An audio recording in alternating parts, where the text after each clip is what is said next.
late at night, I would listen to the voices of the American masters.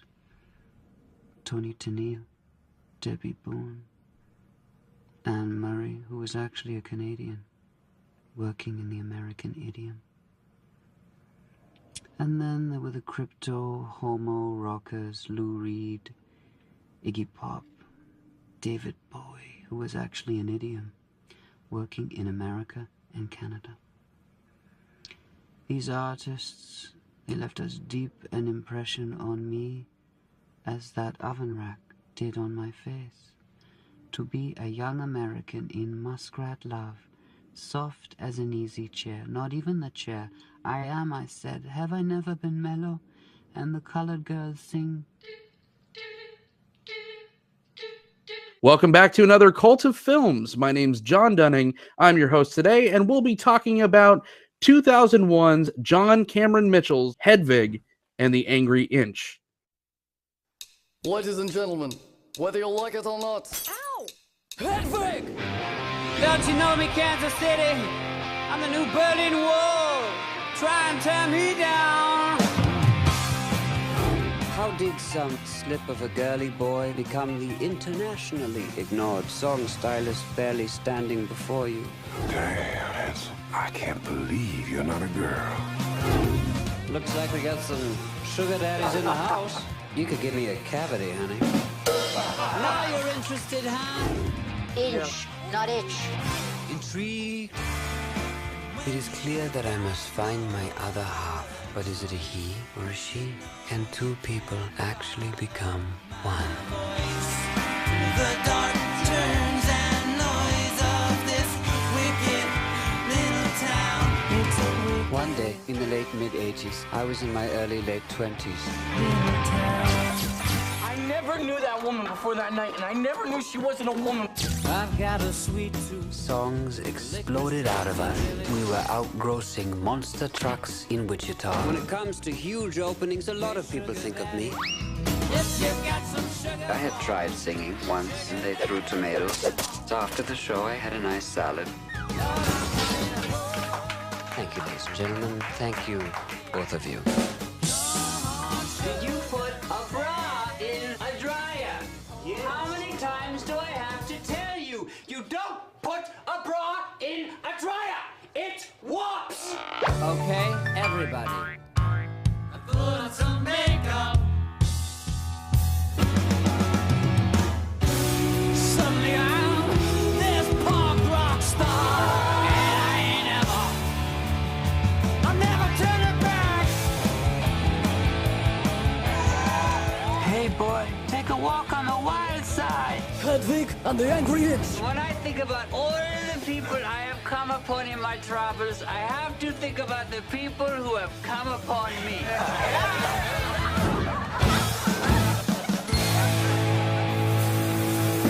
So 6 inches forward and 5 inches back, a small club production to the silver screen to now a Broadway smash.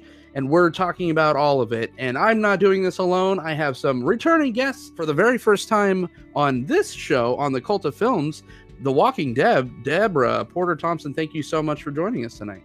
Thank you for having me. Glad to be back, and glad to be back for this movie especially. And yeah, we're good. And back from the last episode, I think my next guest was on talking about Suburbia, Roger Corman's Suburbia, but this one I feel like is more near and dear to all three of our hearts, and that's Rebecca Morgan. But it's not just the three of us. I have a special guest, as I tend to do on this very channel, and that is the Founders Rubius. This one is, I think, out of, I want to say, Michigan. We don't get a ton, even when I lived in Vegas, we didn't get a ton of Founders, but when we did, I would kind of snatch it up because it's pretty fantastic stuff. I've never had the Rubius. This is a raspberry ale, but I heard it's just the cat's pajamas. Debbie, you have a special guest with you as well, right? I do. It's Belgian Beaver. It's called Swerve City, and it is a what's a POG IPA? POG? POG IPA? I have no idea. I've never heard of that. It's like it has to do with the Deftones and Phantom Pride collaboration, and it's supposed to be full of tropical vibes of POG juice with passion fruit orange and guava. Like summertime in a bottle, it says. Okay, well, sounds tasty. What's the alcohol percentage on this thing? I don't know. Mine's like a Not high enough. right? 7.2. That's not. It's pretty good. I think you got me beat. Mine's like a 5 something. No, I had vodka, but the vodka fell on the floor. So. But I drank the vodka. Becky, you have a special guest? I drank my special guest before I got here. Hot toddy with rum and honey and all of the things, because I have the plague right now, you see. And so sometimes you gotta fix it when you have the plague. Sure. Yeah, I'm that was me all last month, so hopefully this isn't contagious. So, L'chaim, ladies, let's talk about Hedwig. I have water. I'm drinking out of the bottle like a real lady because something fell on my glass and broke it. Dude, this tastes like LaCroix. Like, this doesn't taste like there's anything in here. This is crazy.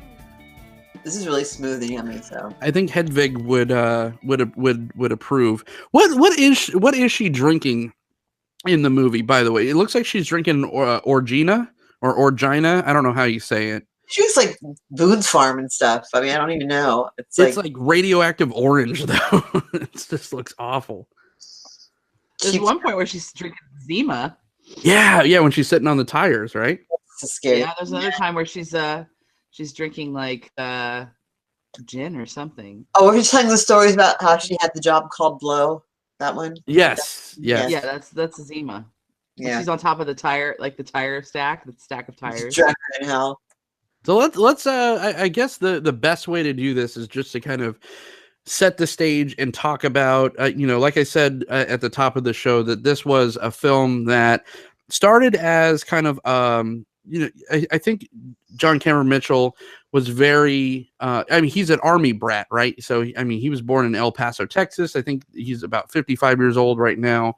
But he was traveling around. His father was a general of some sort in the military, so they were always traveling. His mother was a very strict Scottish Catholic, so it was probably very tough for him to be a gay man early on in that kind of environment.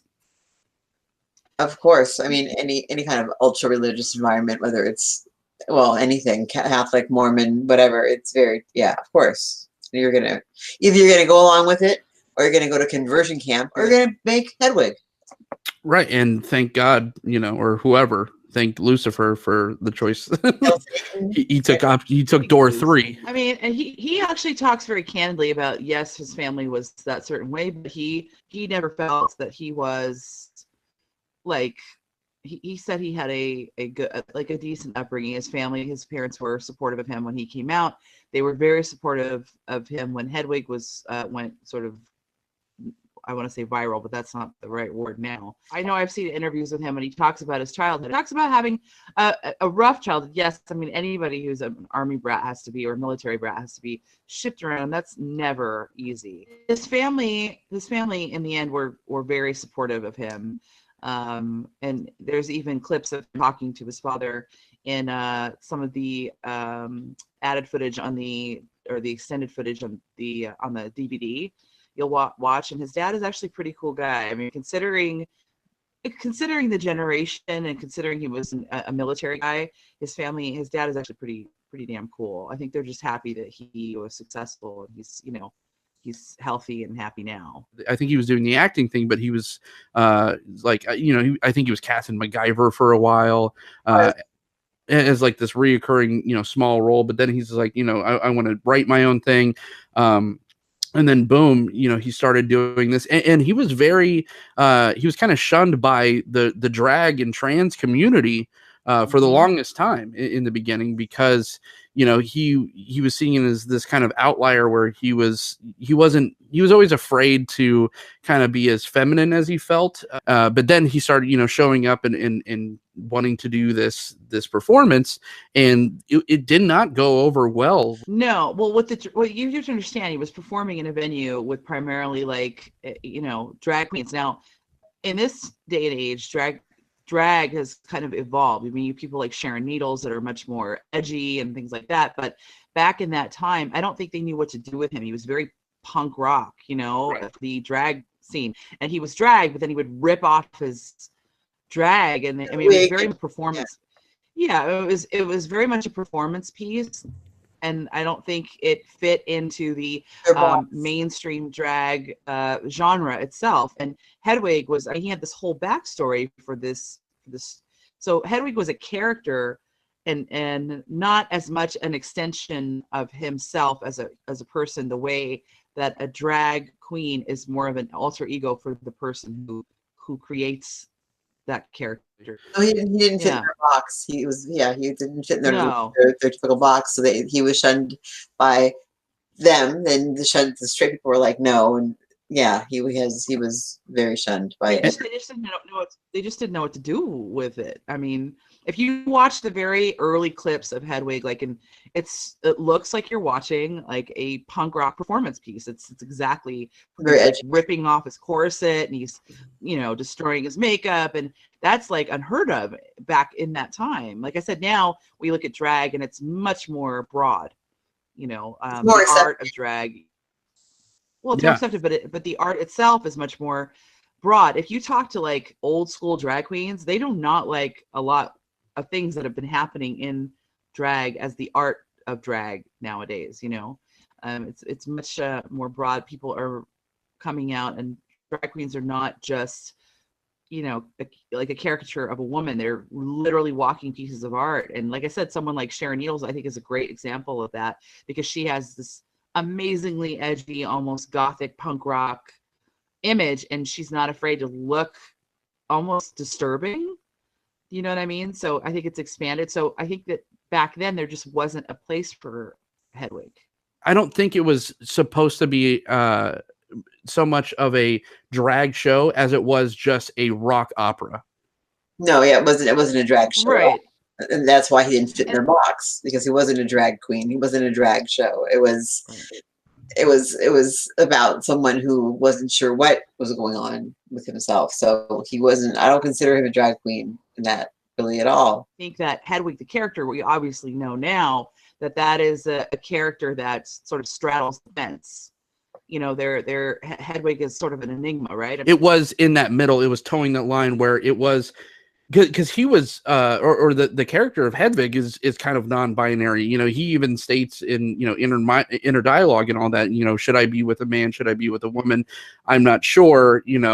He the character doesn't even know what gender they identify with anymore. And that's kind of where John Cameron Mitchell is different from a lot of other directors, and even with his other works, where he shoots I think he shoots sex in a very non-binary way, where it's almost just like, especially with something like Short Bus, and this is another film, love is just like a feeling and an emotion, and expressed in a physical way. It doesn't matter with if you have a man genitalia, a woman's, or an angry inch. His work is more of a case study on sex as a whole, rather than making just queer cinema or straight cinema. The origin of love. It's like, is mine a man? Is mine a woman? He didn't know. Himself or herself is an enigma, because, like you were saying, she's straddling the fence of gender. And yes, I do think that John Cameron Mitchell is definitely trying to relay a message that there's somebody for everybody. And I think that the symbolism of the tattoo at the end coming together, even though he walks away alone, he lets Itzhak go, and he isn't, he lets Tom Gnosis, he kind of lets go of that as well.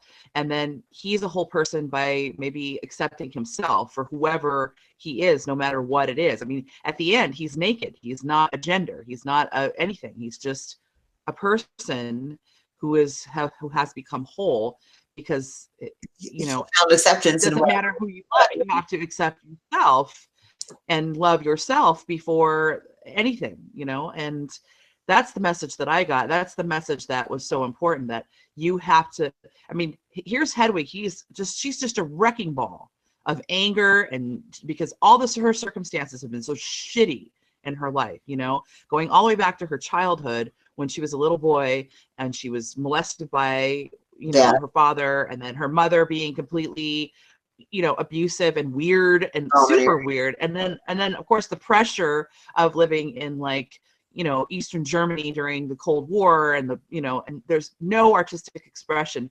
And here's this little boy just reaching out for these little glimpses of art through music. And, who can't relate to that? You know what I'm saying? And like this scene in the oven, and he's just talking about Bowie and Lou Reed and Tony Tennille, and that's where I think he lets himself kind of leak into the role quite a bit, because of course, and it's almost a parody of because in the character Hansel or whatever, he would have been probably happy enough. All he wanted to do as a little boy is just escape his environment. He wanted to get out of communist Germany, and he thought he would have been totally fine just being a gay male, but then he meets Sergeant Gummy Bears, Luther. And then that's when the kind of hilarity ensues, and not in a funny way.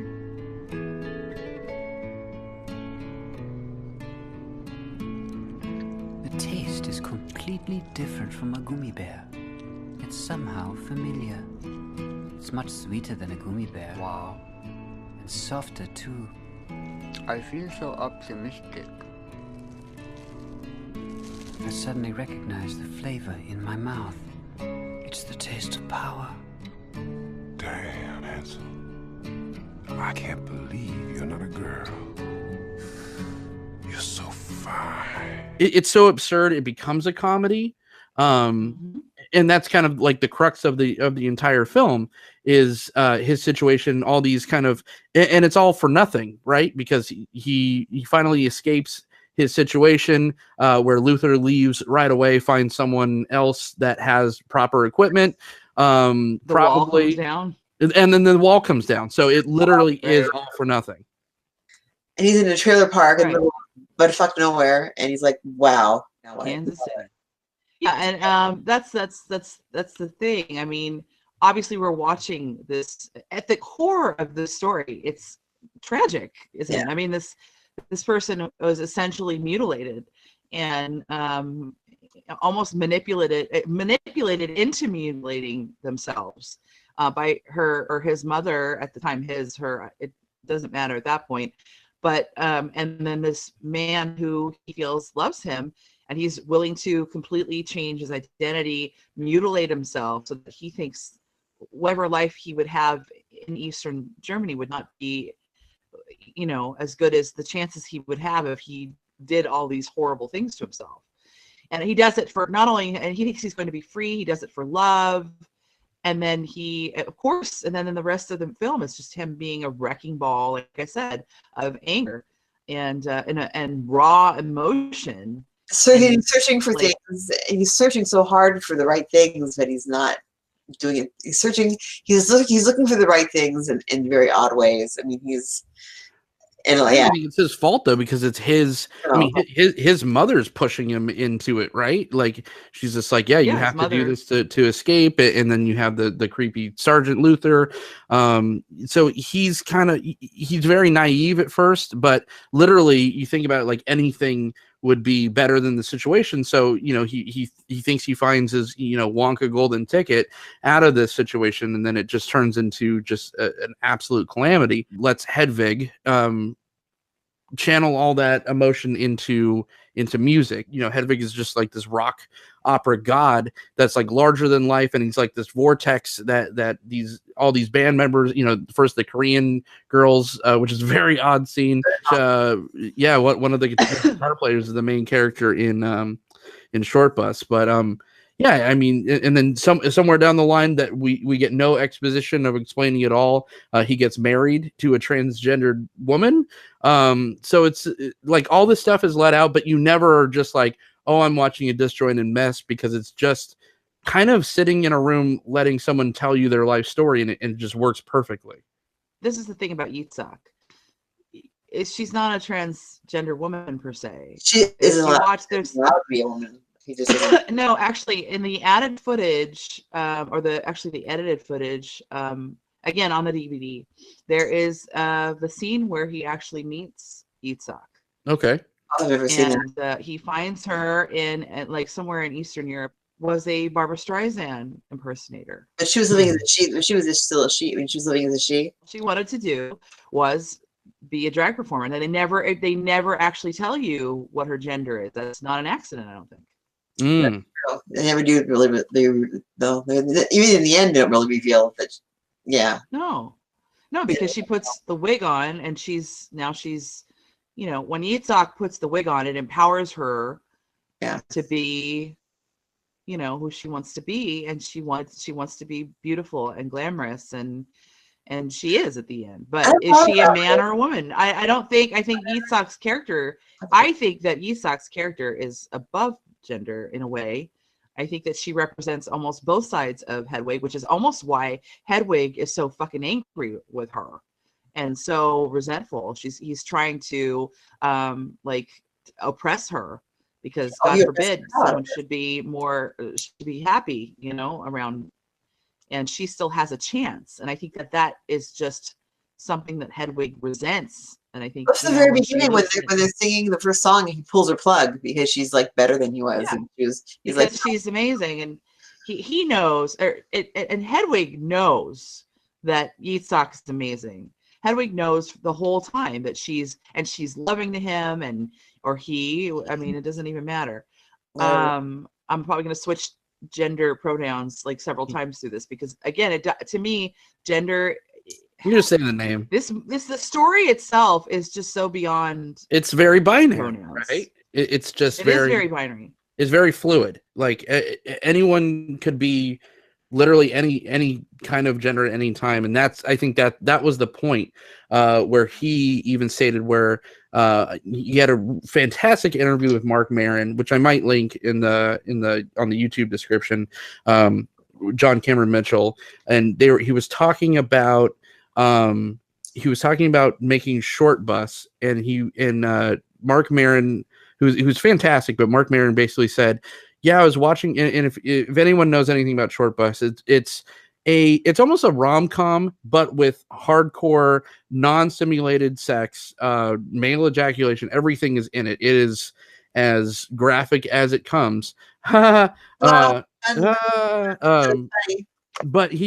Mark Maron's just like, yeah, the film was good, but then when it got to those scenes and kind of being so graphic, my brain changed just to being like, oh, I'm just watching like a porno or something. But John Cameron Mitchell's just like, well, I think that's why, you know, American cinema is so geared to, you know, like violence is okay. You could watch people's, you know, face get ripped, you know, just eviscerated, but you know, you show like an erect penis on a movie, and it's you can't see it, and you know it's going to be blocked. And but he's just like, I think that might be kind of a you problem, or just mostly an American culture, you know, moviegoer cinema culture, where you know any kind of sex like that is, you know, we could have been desensitized to it if it was brought on more like you know the French do or anything like that. But yeah, I think, you know, long story short, I think that's what he was kind of, that's what he's trying to strive for, at least in these sexual commentary films like Short Bus and like Hedwig, where we shouldn't be shocked or we shouldn't be focusing on so much who's gay, who's straight, who's a man, who's a woman, but just the idea of you know, love and pride and all these other kind of emotions. And that everyone is everyone's people. I mean, everyone is human. I mean, just doesn't matter gender, whatever preference. Love is love, and it doesn't matter what you identify as or what you are or what you choose to be or don't. It's all, you're all people, and everyone wants the same thing, which is love. And it doesn't matter what genitals you have. But we can watch. You're right, though. We can watch violence. We can watch. Our kids watch people get blown up every day in video games and in movies, but you show love, people loving people having sex, people freak the hell out. You can't do that. It's just not in our culture. So, and I appreciate what he's going for, you know, especially I think in Hedwig he pulled it off perfectly In Short Bus, I think he was just trying to go so extreme where that was the commentary where I'm going to make a normal movie, but just throw all these scenes in and, just see how people react. So I think, yeah, it was a competently made film. But I just don't, I think that Hedwig is just like a perfect way to do something like this where, cause I mean, honestly, it's going to, something like Short Bus is going to turn off 80% of your audience, right? No one's gonna go see it, whether your message is right or wrong, because it's just so literally in your face. But something like Hedwig it does it in a way it's where it's very it's very tame in comparison to his other. Yeah, it has a subtleness to it. Yeah, I mean, we could just kind of talk about just like the style of film too, because I mean, think about this. This is his first directorial debut in film. He was directing, obviously, the show on stage, but for a first time out director, I mean, I talk about directors a lot. This was incredible stuff. I mean, you had really cool surreal animation. You had really just the camera work was very competent as far as like the scenes where his head's in the oven, and like some of the set pieces where the walls come down off the trailer and it just turns into this full blown Flapper Girl rock concert. Yeah, it's incredible. I mean, for a first time out, I can't think of many directors like heavyweights out there that did it better than him. I follow him on Instagram, and he's always like posting these like beautiful, like a walk. He's in New York, and he'll just walk somewhere and find words in the street or in a certain place, and he'll just, I don't know. I think he is just so attuned with his own artwork. It's like I wish that I had that kind of expansion in my emotional brain that he does. And I just find that everything, just him talking, can be like calming and it's interesting. And I think he's just a walking ball of light and like amazingness. And I think that really shows in Hedwig, even though there is definitely a dark side to Hedwig, obviously. Well, he's very the film itself is not. He's peppered this tragic story with this beautiful philosophical light, if you will, and it is just it's just delicious. It is one of my favorite pieces of artwork. Period. I can't watch it without crying. I've seen it. I can't even count how many times I've watched this movie, and I know what's coming every time, and I cry every time at the end.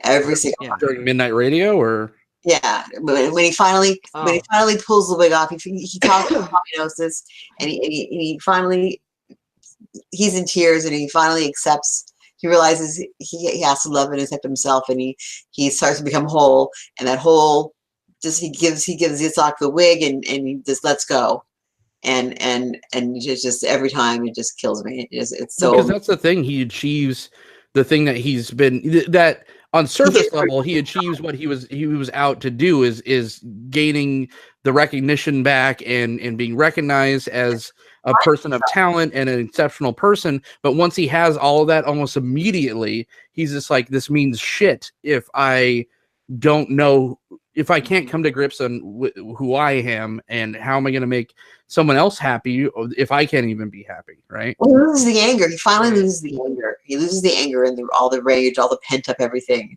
and he lets it all go. And that's when he becomes himself. That's when he takes off the wig, and he just becomes who he is. And then he steps the fuck back, and he lets greatness be great, where it's very kind of on the nose and ham-fisted, but he literally passes the mantle to Yitzhak. Finally says goodbye to Tommy, and he's in tears, and it just every time it just I don't know, it hits a point in me that it's so emotional for me to watch. It's every time. Yeah, I think it's emotional for everybody to watch, because this movie is so relatable. Like Jonathan was saying before, everybody just wants to be loved. I mean, at the core of everything, right? That's the big achievement, regardless of your sex or gender, whatever. At the core of the story, I don't care who you are, gay or straight, trans or cis or whatever you call it. Sure. It doesn't matter. At the core of the story, it is all about seeking love and acceptance, not only from and at the end, the reason why he's able to let go, like Jonathan said too, is because he's validated. Yeah. He's validated as a human. His art is validated. All of that is validated. But again, I agree with what Jonathan said. It's bullshit unless he's a good person on the inside. He is, The allowing. validation was means to an end, and which he didn't even know, because Right. I think that at that point he felt like he didn't even he couldn't he wasn't going to self-love or accept himself or accept anything, where he was just like, okay, all that's, I'm a lost cause, but at least I could get recognition of being a great this, which was a musician. But once he achieved that, or once Hedwig achieved that, that's when the real journey starts. And it's just so great because it's that zoom in on he just transcends into this being and just literally walks into traffic, and who knows?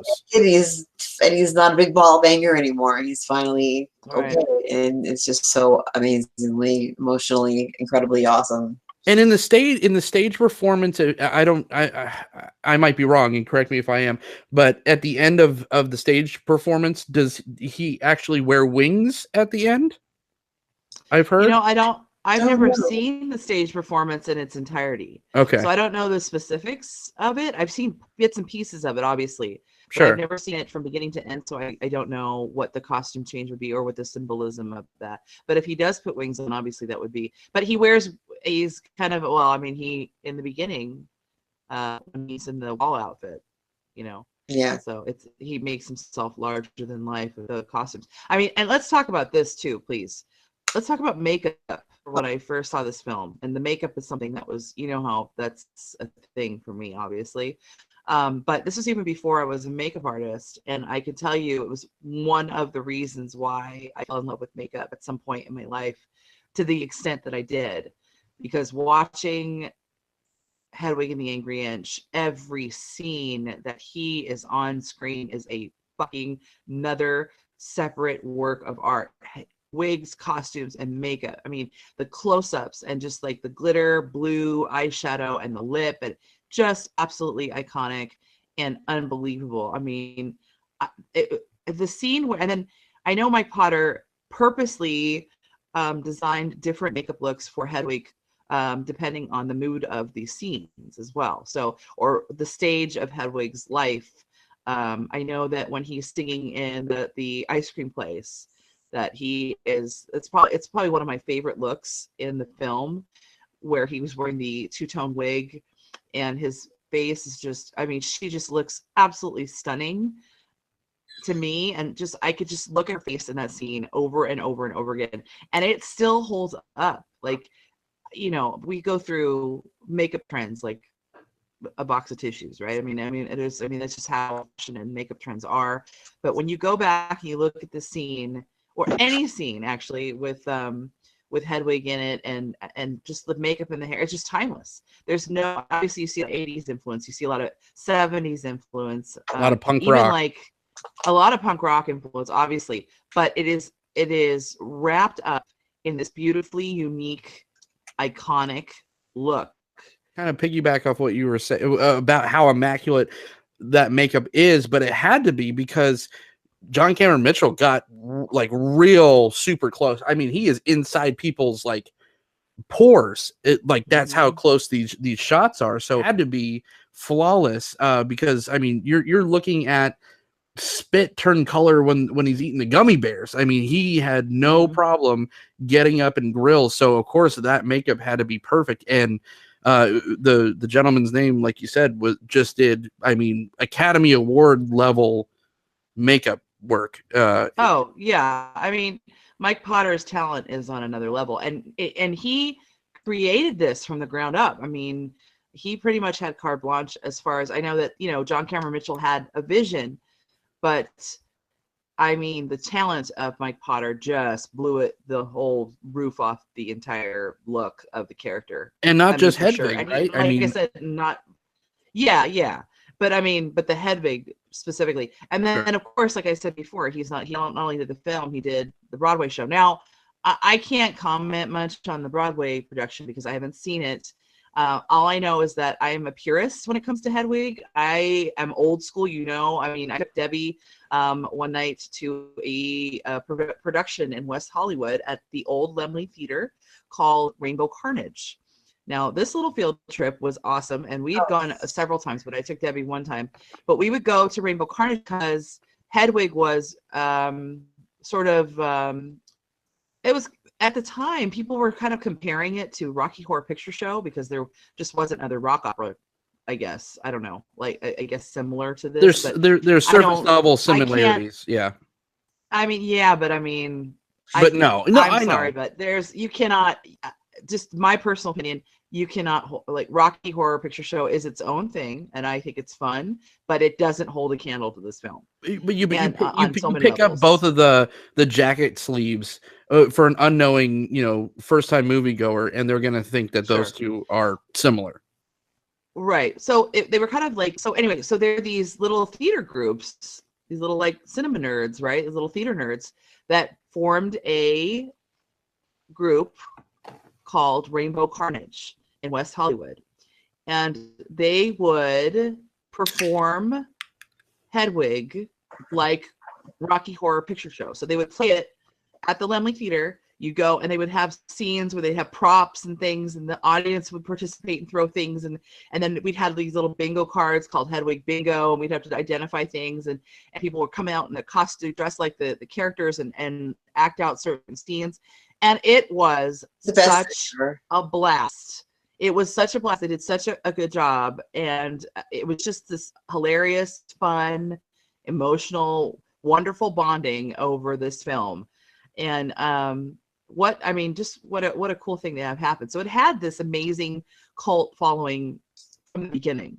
I mean, all of us misfits just absolutely loved it. And, 98% of my friends, you guys have known since the beginning of time, have been gay men. So, I mean, we would all get together and we would go do this, and it was just amazing. And I did drag Debbie along with us one night to do it. It was so wonderful. It was like so much fun. It was the best thing ever. Good place to segue into talking about the music, mostly from Stephen Trask, who was the original composer for this. Debbie, I mean, I wish we had you on the Suburbia episode, because we talked about how you were in these shows doing you were part of that kind of like first second-ish wave of punk, and just talk about like the music of Hedwig. Like, how much does it mean to you?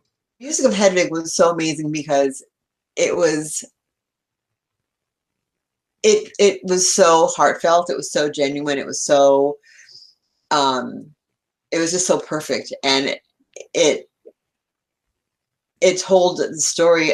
It just told us, every song told a story of what was happening in his life, and it was very punky, some of it, and some of it wasn't. It was very mellow and very. It would depend on where he was in his mind at the time, what the music would be like, if that makes any sense at all.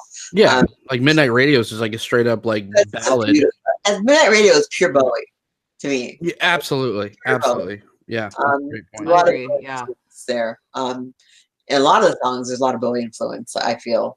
Well, he was a huge influence on not only John Cameron Mitchell, but Stephen Trask as well. I mean, Stephen Trask used to play, he was a music director. He used to play at Squeezebox. I think that's where they initially met.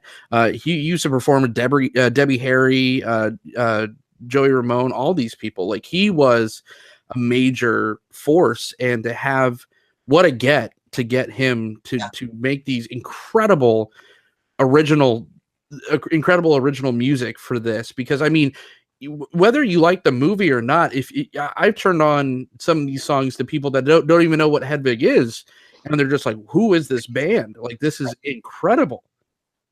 And very the angry song, the angry end song, which is pure anger and rage, and anger. That's probably the most punk, right? Gutter punk song. Or Wicked Little Town, which is very mellow and kind of the story of his life until that point. The music is fabulous. It's so great. It's so great. I think that the pairing of John Cameron Mitchell and Stephen Trask is flawless to me. Yeah. The songwriting in this film, it's so above and beyond of telling a story, and I think it transcends genre. I think that it's not, you'll listen, like Debbie said, there's like something like Exquisite Corpse, which has this like super punk edge, but then you have Wicked Little Town, which is this poignant, beautiful, soft, almost like a mini ballad, if you will. And then all I can think of is right now is like we're talking to Phil Collins's people, but then aren't we all? You know what I mean? Like I just and then of course you have Midnight Radio, which is I 100% agree. It's like this power ballad, Bowie infested, just amazing. It's just gorgeous, right? And then of course for me the beginning. Oh, shit. Tear Me Down. That song right now. Tear Me Down. Oh my God, Tear Me Down is just when he first comes out and he throws his arms out and he's got this amazing costume on and just that power and John Cameron Mitchell. Yeah, and let's talk about John Cameron Mitchell vocals, shall we? Because it's just like amazing. Now, personally, for me, I know that Stephen Trask sings Tommy Knows' voice in the film. I am not a fan of his vocals. And, I think that's almost on purpose, though. I think it's supposed to be sugary and Backstreet Boys-y. You're not supposed to you're supposed to like John Cameron Mitchell's like cool, unique, and it's not even like he's got like a good vibrato and stuff sometimes, but it's just so unconventional. But it's just so Hedwig. Like Hypnosis takes it, makes it so commercial. Yeah, it's so gross. Well, I think it's that's weird a because point. I mean, you may be right about that. If I'm listening to the soundtrack, I usually skip the song where Stephen Trask has the vocals, just because I don't enjoy it as much. But it's interesting to note also that John Cameron Mitchell has this. He can get this, like you were saying, this like vibrato, this like Broadway like vibrato, and then fit it into a fucking rock ballad. Yeah. Like I mean, every time I was listening to the soundtrack just today, and I'm just like, this fucking holds up every time. I don't care. Like decades later, right? We're almost 2 decades later now, and it's still. I can still turn on Hedwig and still have the same feeling that I had when I first fucking listened to it. I'm dropping a lot of F-bombs right now. So you enjoy that. Yeah. But I just but it gives me the feels every single time. And then you have a song like Sugar Daddy, which is it's country. It's a country song. And you're just like, and it's hilarious. A country song. It's a car wash. It's a car wash, ladies and gentlemen. Oh my God. It's just like the best. Yeah. Like, and that's the thing. Like, I can be anywhere in my life, any stage of my life, and feel like absolute garbage or be on cloud 9, and I can always put on Hedwig, whether it's the soundtrack or the full film, and I'm right back there. It's such a grounding, beautiful piece of art. I think that the most beautiful song in that is the Origin of Love song. Yeah. I think and that refers to a speech by Aristophanes from Plato's Symposium about how we became separate people. It's ancient Greek, and it's I found that out today because I did a little research myself about how they the gods got angry and cut them in half, and it's actually from an actual symposium by Plato. It's in a book, and that was the entire inspiration of the film, or of the production. Also, was that symposium, and he's like, what can I do to make this into a thing? And then all these influences. Whole again. Absolutely, and that is exactly where the entire script came from, or the entire story came from. Knows that. Yeah, that's exactly right. Absolutely, that's amazing. And like I said before, I think that John Cameron Mitchell is one of the most prolific and interesting people as far as art and film go right now that exists that we know. And I think he's very quiet about it. He's kind of like this, you know what I mean? Like a lot of people, he's not, I don't even know how, he is on another level as far as celebrity Yeah, he doesn't want to be a Michael Bay, right? He doesn't want, or a Steven Spielberg even, like he doesn't want that kind of red carpet experience. He wants to go out in the back alley of somewhere, of a venue he just performed in, and hand out literal sugar daddy candies to adoring fans. He'll sign your penis. I mean, he literally signed a man's. Oh my God, what's an old drag queen doing up here uptown? I don't know. Thank you, America. There's a drag queen I know, actually, right there. I think also that he is truly kind. Everything that I've seen about him, I think he's truly kind. He's a good person. Now, yeah. And like I said, I follow him on Instagram. So now I'm going to tell the story because I have to. I follow him on Instagram, and there was one night, I think I was talking to Debbie via Messenger. Like, I was one of those nights where we weren't sleeping. Debbie and I randomly message each other in the middle of the night sometimes. And it was one of those nights, where I was not sleeping well. It was like 2:00 in the morning, and I'm talking to Debbie on my phone, and I look down and I get like a notification that John Cameron Mitchell is going live. And I'm like, well, you have to look. So I looked, and Instagram stories are so like intimate. You know what I mean? Like when you're watching someone's story on Instagram, it's like it's just you and that person, kind of thing. And I was watching it. It was like 2:00 in the morning, but he was at rehearsal at the theater he was going to perform in, I believe, Tokyo or Seoul that night. Maybe it was Korea, actually, something like that. Probably Korea. They love him in Korea. Yeah. So he was rehearsing, and it was like, the afternoon or whatever for them over there. And I tune in, and he just he gives his phone to his assistant, and he walks over to the stage, and she's like standing in front of him, filming him just saying these songs like casually and there's nobody around. There's like him, his assistant, maybe a couple of people doing like sound check for like the stage, the stagehands and things like that. And he just starts singing like Origin of Love, and I'm just like, I feel like I'm the only one there watching him. And there was maybe, I don't know, 60 people tuned in because it was the time of day, I guess it was for us in this country. But it just was like, and he would just like stop and like talk to people casually, but just to watch him casually sing these songs, and it just was so like I was like almost crying, laying in my bed at 2:00 in the morning with my phone in front of my face, watching John Cameron Mitchell rehearse these songs to an empty theater.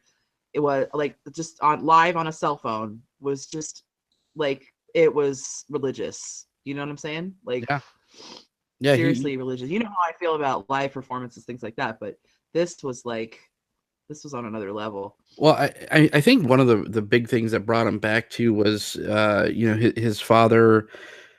He died from dementia and all that, and he said it was as graceful as it could be, but it's admitting to the fact basically that he's gonna have this kind of mental illness or whatever also.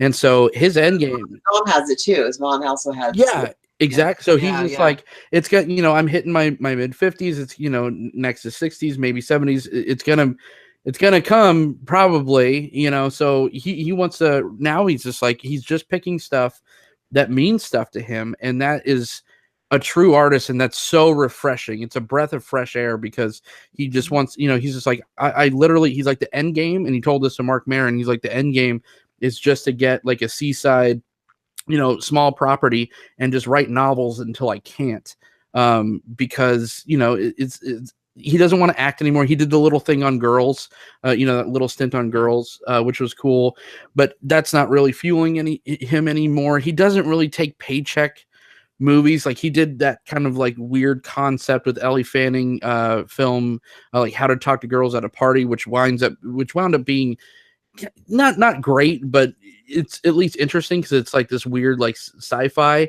but like he made a Rabbit Hole as an ode to his parents, because he himself lost a sibling, I think at 4 years old. He lost a brother when the brother was 4 years old, and he felt like that shaped his family, himself, and well, not so much himself, because he said that it happened when he was so young, it didn't even really register to him, but how it shaped his family, the rest of his family, especially his parents. So he made Rabbit Hole, which you could put Rabbit Hole next to Short Bus and Hedwig, and it doesn't.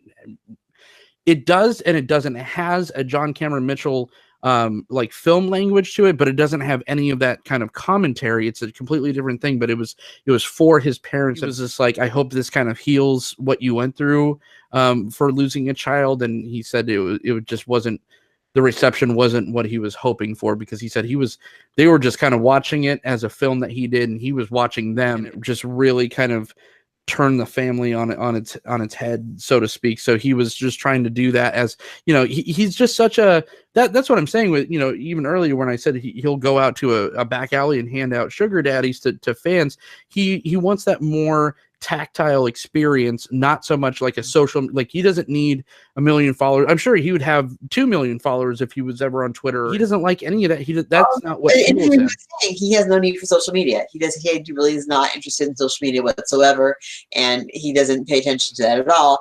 And I think I like him in that he sticks to his guns. I mean, he does what he wants to do. He doesn't let the big wigs of whoever tell him, like he was talking about when he was doing the talk show circuit after Hedwig came out, like Conan was whatever you want to do is fine, and certain ones were it's fine. Rosa O'Donnell was whatever. Right. But on Letterman, they were like, "Don't pull your wig off during the song." Right. A disembodied voice. Yeah. Wig off, but so you can pull off till the end of the song, not during, because they had and then they edited that sexual trans on the show. Yep. So it was very really varied how he was accepted in different places. Like Letterman, he said Letterman wouldn't shake his hand. Conan was great. O'Donnell was great. Letterman wasn't so great, which is surprising because Letterman is usually that does surprise me as well, because Letterman, especially now I mean I don't want to go off on that Letterman thing, but I know that he has said that he's regretted handling some things, but he was pressured by the networks and all this sort of stuff. I don't know. I mean, that's not really relevant. That's Letterman's MO, though. He's always been. It didn't stop him from doing things the way he wanted to do them. I mean, right. He wanted to do it. It didn't matter. The money wasn't important. The following, because there was no social media when really in 2001 when the movie came out. 2001, yeah. There wasn't. Yeah. He had no need for it, and he still has no need for it. Very unaffected by Hollywood. He's very unaffected by like you were saying, social media and all that, all of that. I think he's still very much his own individual. That whole lifestyle is his. Yeah, it's not his. It's not the way he. Yeah, and like I said, and I think that we don't have we have very few celebrities that are unaffected. I think that, I mean, we have a president who is tweeting every fucking day. But I mean, aside from all of that, but I mean, he just seems like he's very, I mean, he's been open about his political views and things like that. And yeah, I mean, obviously he's affected by the things that affect us. But as far as like celebrity and fame and all of that, and like monetary, things such as that. I mean, I don't know where he lives is exactly, or what. He seems to be living a very quiet life and very unaffected. And he goes out, and that's what is fascinating about him as well. Is that he's this little adorable guy, and then he gets up on stage as Hedwig and is this powerhouse, he's a lion.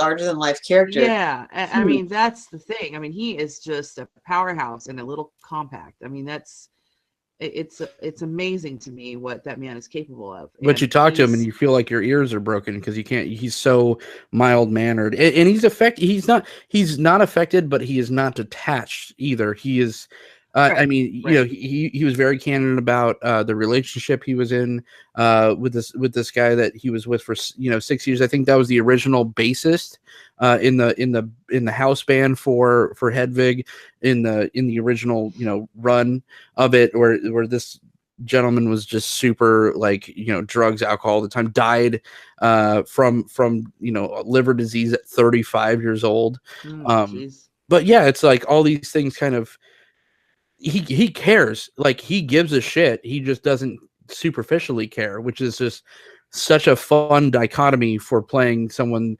so overtly superficial, on screen. Right. Right. Where he just does it so well when that is the complete opposite of him, at least what he kind of puts out into the media. And I think real artists that's how they are. That's real artists don't do it. To me, I mean, don't do it for the money and the fame. they're Real not- artists do it for their own creative needs, their own.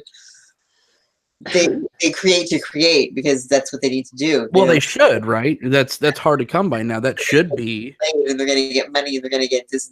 Like look at someone like Fred Durst. Okay, I mean you can't compare the two, Oh obviously. my god, I fucking look like Fred Ugh. Durst tonight. Why? But Why would you make me think of Fred only Durst? because look at the difference. Fred Durst was obviously in it for money, fame, and chicks and whatever. And And look what happened. creativity meant nothing to him because he's about as creative as my asshole. But well, that's probably more creative than he is. But Better singer, at least. Yeah. but no, for him, it was just all about his own creative visions, and it wasn't about anything other than what he wanted, what he saw, what he wanted, and it still isn't. One interview, he was talking about a sequel to Hedwig. Did you see that? Yep. Yeah, it's coming. That should Is be it really? I don't know that. happens. That should be interesting. Yep. I did not know that. I would be super excited to see that, as long as he is the one doing it. And Yeah, not I would anyone like- else. Like, Well, and that's the thing. He's very happy with, like, Neil Patrick Harris has been portraying Hedwig in the Broadway shows. Although he just He was amazed by Patrick Harris. He said, yeah, he just announced that he's not re-signing to play the role. But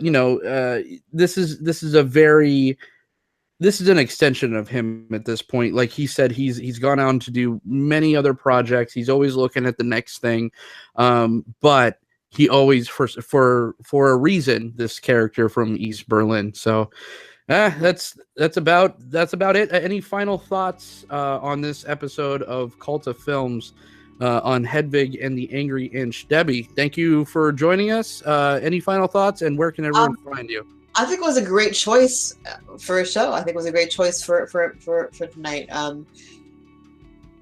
wish more people knew about the movie. I wish more people were more accepting of the movie. I think now they probably are more than they were when it came out.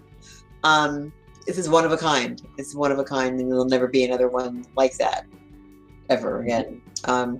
Where can you find me? Not a lot of places lately because I don't do anything.